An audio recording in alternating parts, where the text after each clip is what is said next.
Hello, everyone. Yes. Hello. Welcome back to Shakespeare for Little Dreamers. My name is Gigi. My name is Hudson. And we are here to tell you calming bedtime stories based on the plays of William Shakespeare. Hudson, do you remember what happened last time in the last episode? I forgot, so I'm going to ask for some help. Okay, so there's no problem ever asking for help. I'm happy to help you. Last episode, Puck tried to help the confused children with his magic flower, but he made a mistake. He put the magic on Lysander's eyes, and when Lysander woke up and saw Helena, he became enchanted. Now, Lysander thinks Helena is the most wonderful person ever, and Helena thinks he's playing a mean trick on her. Do you remember that? Yeah, because he was tricking Helena. Into being his friend. King Oberon saw what happened and realized that Puck had made a mistake. Now, Oberon has a plan to fix everything. But his plan did not work because when Demetrius woke up, he saw Helena too.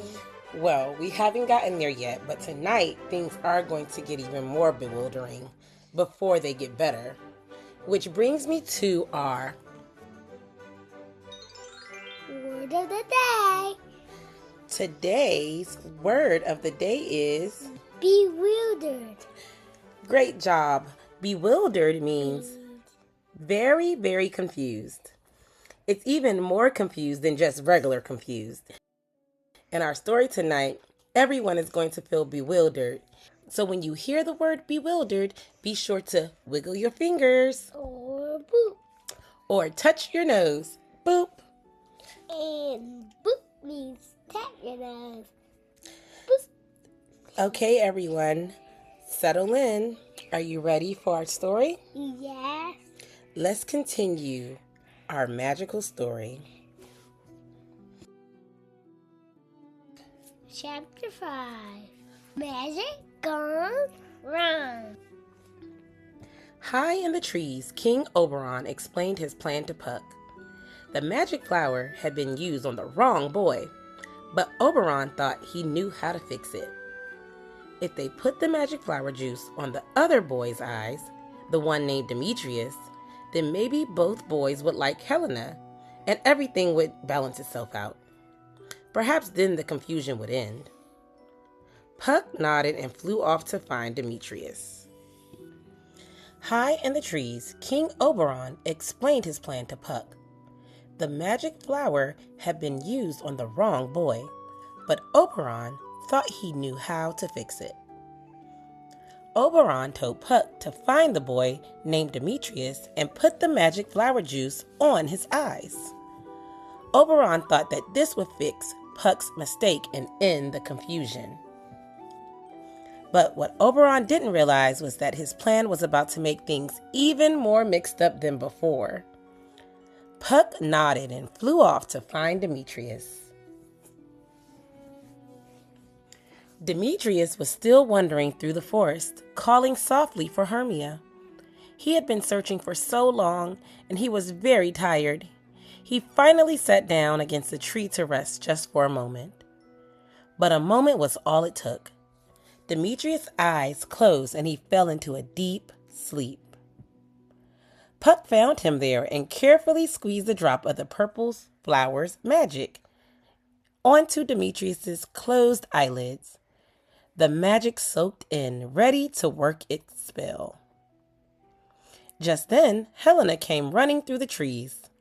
Lysander was still following behind her, still saying he wanted to be her friend.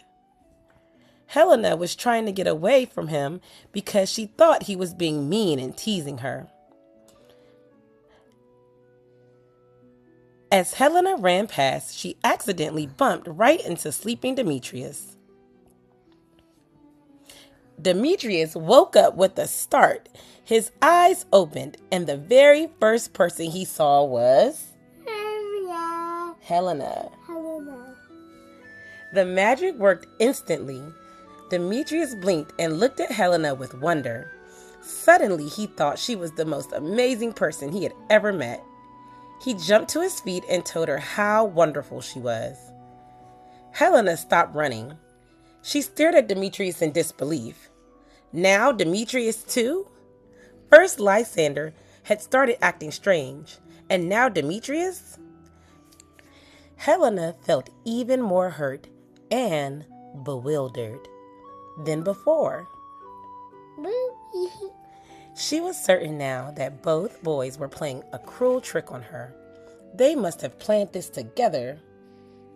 They were both pretending to like her just to make fun of her. Tears filled Helena's eyes. She told them both to stop being mean and leave her alone. But when she tried to walk away, both boys followed her, both insisting they truly thought she was wonderful. Helena felt so bewildered. Nothing made sense anymore. What do you think so far? I think that It's a lot of confusion, huh? it's funny What's so funny? that all of them are making friends, except Hermia. That's true. We got to figure out what's going on with Hermia, right? I think she's gonna be nobody ever again. Oh, I don't think that's going to happen. But we'll find out next, okay? Meanwhile, in another part of the forest, Hermia finally woke up from her nap under the tree. She sat up and looked around. The forest was dark and quiet, and Lysander was nowhere to be seen. Hermia called his name softly, then louder. Where was her best friend? Why had he left her alone? Hermia stood up, her heart pounding. She felt scared and bewildered. They had promised to stick together no matter what. Where could he have gone? She started walking through the forest, calling for Lysander, but the only sounds she heard were the rustling of leaves and the call of night birds. Hermia felt more alone than she had ever felt in her whole life. Mommy, do you have any questions for me? No. You want me to ask you a question? How do you feel about the word bewildered? I think it makes me feel kind of silly. Silly? Okay. Yeah, I'm gonna make my body silly a lot. The word bewildered makes your body silly? I can see that. Now, all four children were wandering through the dark forest, more confused and bewildered than ever. Helena thought both boys were being cruel to her. Lysander and Demetrius, both enchanted by magic, truly believed they wanted to be Helena's friend and couldn't understand why she kept running away. And Hermia was alone, searching desperately for Lysander and wondering why he had abandoned her. Everyone was bewildered. Everyone was upset. And nobody understood what was really happening. Not even Demetrius or Lysander? Everybody was confused. You mean Puck? Everybody but Puck. Puck is the one that caused the confusion. You mean King Oberon? Do you think I don't think King Oberon is confused. He knows that Puck caused all the confusion. But guess what, Hudson? What? So tonight, we're going to do something a little different and have a part 2. So we've been talking about what's going on with the children in the woods. And now, we are going to switch gears a little bit. Do you remember Queen Titania from the second episode? Yeah. We are going to go back and talk a little bit about her and what she's been doing this whole time that the children have been lost in the woods. Are you ready? Yeah. So the children weren't the only ones affected by Puck's mischievous magic that night. Earlier, before all the confusion with the children had begun, Oberon had his own plan for Queen Titania. He wanted to use that magic flower to help her see things differently. Remember about the baby unicorn? Yeah. Purr, purr. Oberon had found Titania sleeping in a beautiful bed covered in flowers. While she slept peacefully, Oberon gently put a drop of the magic flower juice on her eyelids. Then he quietly left, planning to return later. But Puck, being mischievous, had another idea. In a different part of the forest, a group of people were rehearsing a play. They were going to perform it at the Duke's wedding celebration. One of them was a man named Bottom. Bottom was very enthusiastic about acting, though he wasn't very good at it. Puck watched the actors rehearsing and got a playful idea. What if he played a little trick on one of them, just for fun? Uh-oh, Puck is up to his tricks. Now he's doing Hermia. Now he's trying to play a trick on Queen Titania.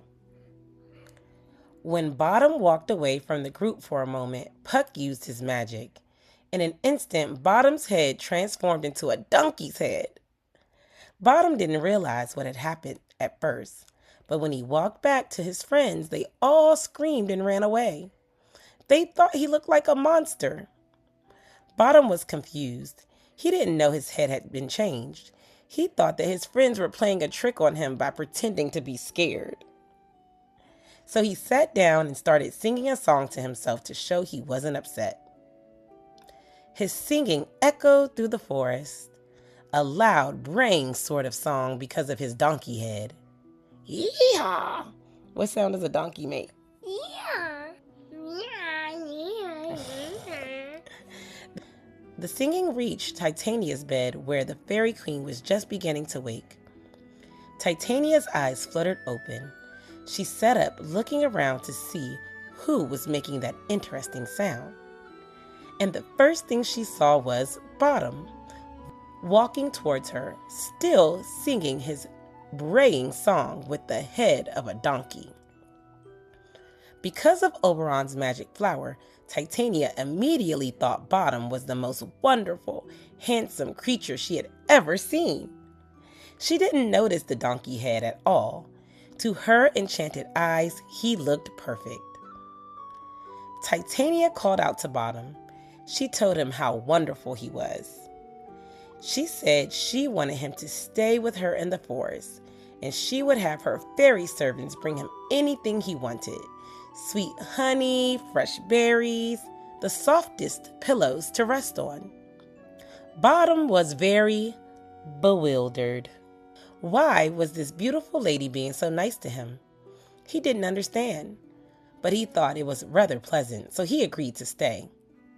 Titania called her tiny fairy attendants. She told them to take care of Bottom, to bring him food and make him comfortable. The little fairies bowed and began attending to Bottom, even though they thought he looked very strange with his donkey head. High in the trees, Oberon watched everything unfold. He saw Titania fussing over Bottom with the donkey head. He saw the 4 children wandering around, all bewildered and upset. Oberon realized that Puck's mischief had created chaos everywhere in the forest tonight. The magic was supposed to help, but instead, everyone was more confused than before. It was time to make things right. Oberon knew exactly what to do. The magic could be undone. The confusion could be cleared up, but he would need to be very careful about how he did it. Tomorrow, when the sun rose, everything would be different. Oberon would make sure of it. Well, he doesn't do it and he lies. Maybe the children are never gonna get out of the forest and go to their homey home. Well, this is a gentle, friendly bedtime story, which means that everything is going to be okay in the end. And that is the end of Chapter 5 of A Midsummer's Night's Dream. Now it is time for our cozy meditation and affirmations. Let's take some deep breaths together. Breathe in slowly through your nose and out through your mouth. In and out. In and out. One more time. In and out. Now, if you have not already, close your eyes and think about a time when you felt confused or bewildered. Maybe you didn't understand something at school, or you got lost for a moment in a store. When we feel bewildered, it can be scary. But remember, the feeling doesn't last forever. Someone always helps us understand. Someone always helps us find our way. I can ask for help when I don't understand. I can ask for help when I don't understand. I trust that everything will be okay. I trust when everything will be okay. I am calm and peaceful. I am calm and peaceful. I am ready for sleep. I am ready for sleep. Now, everyone in the forest is bewildered. The 4 children, Queen Titania, and even Bottom with his donkey head. But King Oberon sees everything, and he knows how to fix it. Next time on Shakespeare for Little Dreamers, we'll see how Oberon undoes all the mixed up magic and helps everyone understand what really happened. Sleep well, little dreamers. Sleep tight. Remember, even when things are confusing, You can do them all. good night, everyone.